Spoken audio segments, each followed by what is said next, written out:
Welcome to another video, my creatures. Today's video will be ranking my top 10 favorite Netflix movies, and I will dive into why are they my favorite and how I rank each one of them. And I was also just thinking too, since it's the spooky season and it's October, why not share some maybe hidden gems and also revisiting some popular streaming services type of movies for us to enjoy together. If you are new to my channel, my name is Marcus, aka Salem Queer, and my channel is all about movie reviews, ranking movies from different streaming services and different topics of horror genre, to even sharing some other horror entertainment news and updates. And if again you're new, hit that subscribe button, like my video, and you can also follow my Instagram page, which is connected here on below in this video. Direct link called Salem Queer, just all one word. And I appreciate you for coming and visiting. So let's dive into my ranking list, my top 10 ranking list.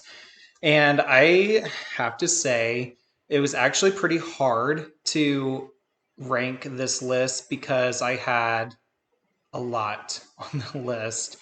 As notes wise, I'm looking down my notes, I had 15 titles and I really wanted to condense it down to five actually, but I couldn't.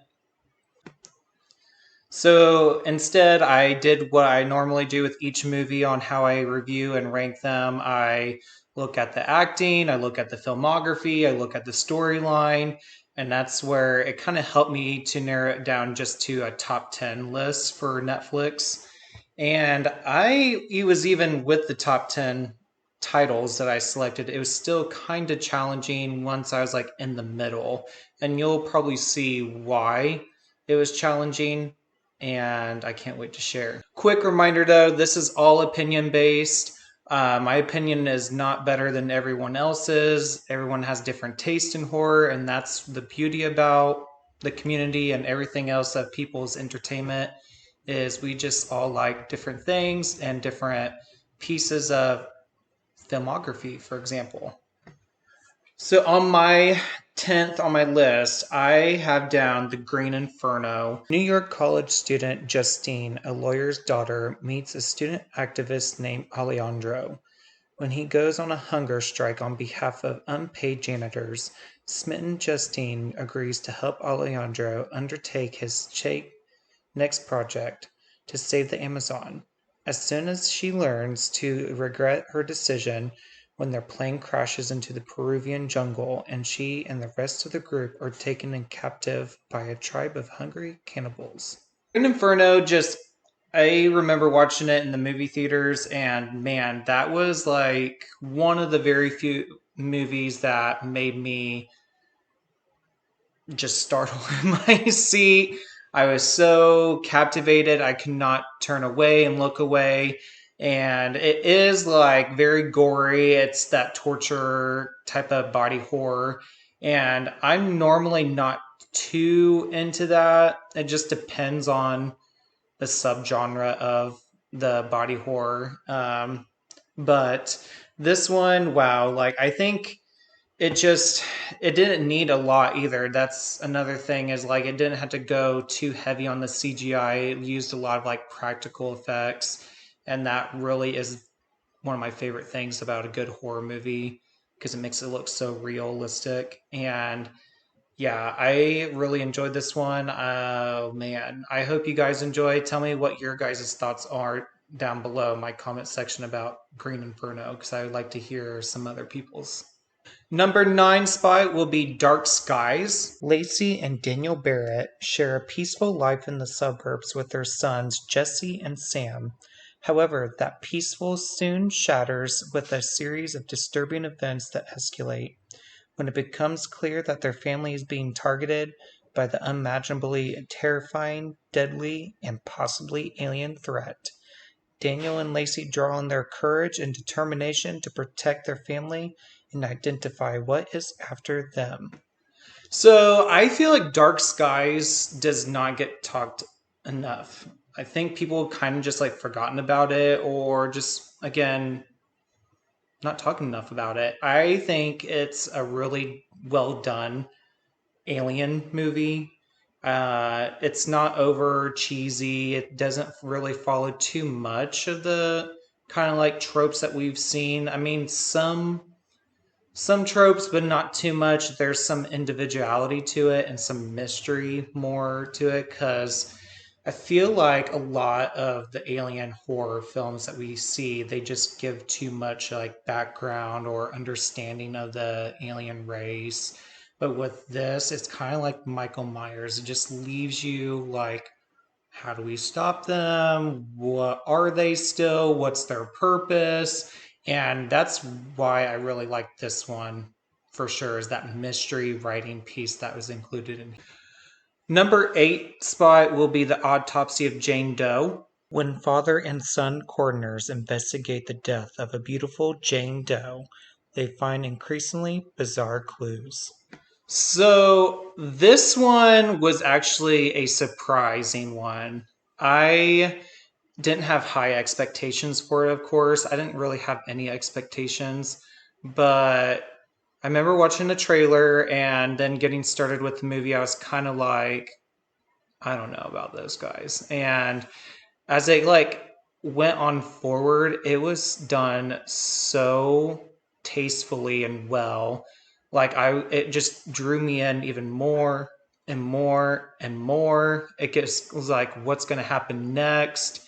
And it was a very good.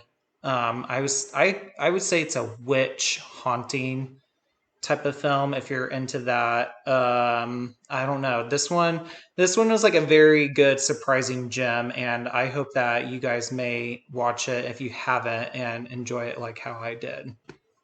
Number 7 spot is Christy. College girl Justine works hard to support herself at Bryce College. During Thanksgiving, her boyfriend Aaron goes home and Justine has plans to stay on campus with her roommate Nicole. Out of the blue, Nicole's father invites her to Aspen while Justine remains to the dorm. One night, Justine drives at a convenience store to buy supplies and meets Violet, who threatens her. Shaken, Justine returns to campus where she soon finds herself being hunted down by Violet and her 3 hoodlums from the cult. Justine has to fight to survive. So I really like Christy. It follows that genre that I'm very interested in. Well, 2 genres actually, which is the teen and slasher horror. I don't know why. It's not even a guilt pleasure. No, I'm not guilty of it. I'm not ashamed of it. I love those genres a lot too. But with this one, it was kind of tropey, yes, and some of the writing was kind of a little bit like what are they trying to do here? But it really did save itself though later on in the movie when you see the final girl doing her transition into survival mode, and I felt kind of relatable and likable with the character too in a way. And you'll see why. For example, well, let me just go into it. The main character, she just is like one of those people that is not given, a break, and she has to like work hard for what she is trying to obtain. And yeah, I'm like I kind of relate to that, and then kind of a loner too, and that's somewhat how I feel in life in a way. But I don't know. This one was entertaining because even like the group of people that were attacking her and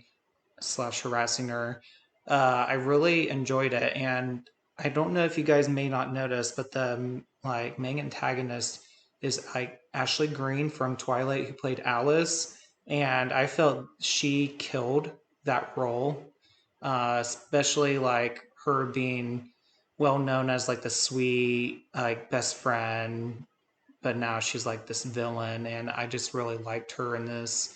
And I kind of wish I saw more of her in like mainstream films, and especially in horror too, because I feel like she has so much potential.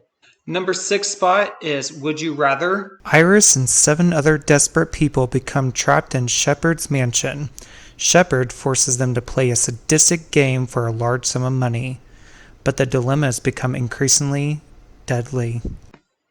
So, Would You Rather is really comparable to like Saw. I would definitely compare it to that. It just has that, it's body torture, but it's not over the top and just like killing people just to kill people on screen and make people happy in that way. It really just has you like teeter like the moral values and what would I do and what should I have done. Like you're just in there thinking the whole entire time, and that's what I like about this movie. It's kind of psychological in that way, and just has you think like, okay, if I was put in that situation, what would I do? And I probably done it that differently. So I really found this entertaining for me, and I really like Brittany Snow in this as well because she kind of still plays like the same character. Like the previous horror movie that she was in was Prom Night. And honestly, it was kind of like the same like energy character. So she didn't really branch out too far into it, but I feel like she was just made for this type of movie and fitting in that role for a final girl in that way too. We're halfway there. Top five. Fifth place will be Cam. Cam girl has her principles until a mysterious woman who looks just like her takes over her channel. Cam was another movie. I watched the trailer and I did not have good expectations for it. I thought honestly it was to be like so cheesy and too out there, and I don't know. This one was another big surprising, and that's another thing with a lot of Netflix original horror. They just surprise you and trick you. And I really do like that. But with this one, I felt like it was so real in the way of like how our world works with blogging and trying to get our names out there with attention and making ourselves successful. So with this one, it was just like, oh crap, like could that happen to me? and but I just like the twist. I still like the mystery behind it with the writing, and I even enjoyed the acting as well because it was done not so like over the top or unbelievable. But this one, I would say definitely give it a watch. But I know other people kind of like may judge me like, why would you rank that fifth? And it should have been more of like a 6 through 10 type of number. But I don't know. Tell me your thoughts down below in the comment section. Like, what do you think this movie is all about in your favor? Do you agree with my ranking of it, or do you think it should go higher, lower? You tell me. Number 4 spot is Eli.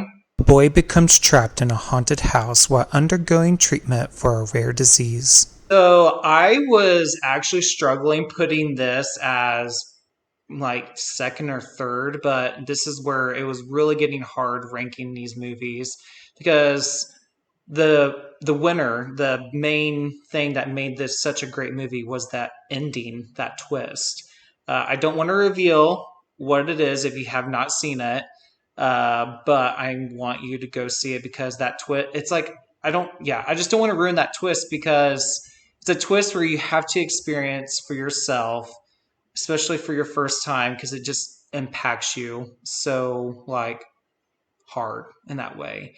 And if I feel like I'd be doing a disservice to you and the horror entertainment if I just told you like what that twist is about. But I do. Let me just go into other pieces of why I like this movie. I loved the filmography of it, how it was shot. It was shot so like horrifically beautiful, if that's a good description.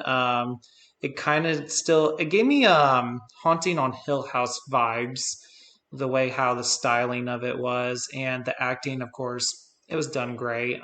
Very well believable, perceived, and the crew or the cast that they had, very strong cast as well, and I really like that. Number 3 is The Invitation. While attending a dinner party at his former house, Logan starts to believe that his ex-wife and her new husband have sinister plans for her guests. The Invitation, I really felt it just goes into that, playing around the cult. Well, it does. It's a cult movie.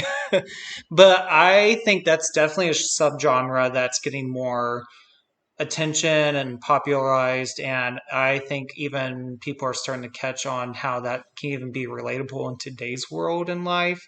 And it's very horrific, and that's where I was like trying to figure out where is this movie going to go and the direction of it. And again, it's kind of like Eli and some of these other Netflix originals, that ending twist. It has a very good like, whoa, what are they going to do? What's going to happen next? And the acting was done very, very well, as I would have to say. Yeah, I did like the moments that they kept going back to the vulnerability and going into present time of the different type of vulnerability too, of emotions and feelings. I'm trying to not spoil too much or anything for you. I'm trying to get more you into interested if you have not seen this film or want to revisit it again. But this is another film I feel like no one really talks much about, and I'm kind of like still sad about seeing and hearing that because there's just so much potential for it. But this one, I would say definitely give it a watch, especially if you want to watch it with some friends, and it can actually maybe build some type of like vibes or feelings about your inner circle of friends. Number two is Before I Wake. Foster parents Mark and Jesse welcome 8-year-old Cody into their home. The boy tells Jesse that he's terrified to fall asleep, but she assumes it's just a natural fear of a young child. The couple becomes startled when their dead biological son suddenly appears in their living room. To their surprise, Cody's dreams can magically become real, but so can his nightmares. Mark and Jesse must uncover the truth behind Cody's mysterious ability before his imagination harms them all. This was done so, so, so good. I loved every single bit of this one. It was very original in a way. It didn't go into certain tropes like Carrie or um, Nightmare on Elm Street. That's I'm trying to think and compare it, but people ask me like, but if you had to compare it to a movie, what it'd be like, and those would be the two that I would say. If Carrie and Freddy Krueger had a baby, this is the movie that it is. Shots very done, very well, very beautifully again, and I really like the storyline and telling of it. Like the flow of it was very maybe a little bit slow pace for some people, but for me, I felt like it was a good pace of a movie. And I really did like the acting of it too. And the actors that were involved in it, they were like so awesome. I highly suggest watching this if you have not seen this one. Number one is Hush. A deaf writer who retreated into the woods to live in a solitary life must fight for her life in silence when a mass killer appears in her window. Okay, I am very excited talking about this movie because again, it's another one that just does not get like attention or people talk a lot about, in my opinion. I don't feel like, but this one I really, really like it a lot. I honestly revisit this movie probably a good handful of times throughout the year, each year. Gosh, it's so original and but yet it follows into that genre of like slasher slash home invasion. And I know some people don't like home invasion types of horror, but because it's all the same, really. A lot of it is the same. But with this one, having your like final girl, your main protagonist, like as your like a deaf community member, it's just wow. Like how they even have you live in her shoes in a way and like see how she processes like each situation or each moment. It just even adds like a horror element because you're like thinking, I don't know how I would handle and be in that type of situation again. So I just really loved that, and that's what made it such like a winner, because they still are able to take like an original like subgenre pieces of some tropes, but then we're able to make it its original and make it like a stamp mark into the like horror cinema history and culture. That is it. That is my top 10 list for the Netflix during this time. I would suggest any of these that I've suggested or listed, hurry up and see them, because there's a few that were not Netflix originals, so you never know when they could just leave.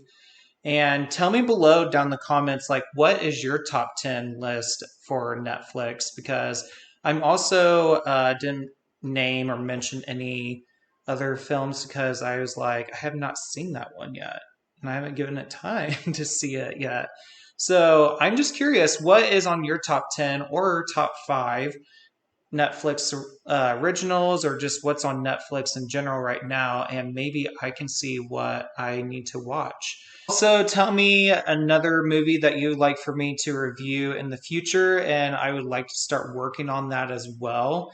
And again, hit the subscribe button. That helps me out with getting me more official and making it more accessible to connecting to my link and channel here. And you can go to my Instagram page at Salem Queer. My main Facebook page is just Marcus Christian. And also, I don't have like a full blog or vlog direct link yet, because there's rules of YouTube, but it's okay. We're working on it. But I'll see you in the next video, y'all. Bye.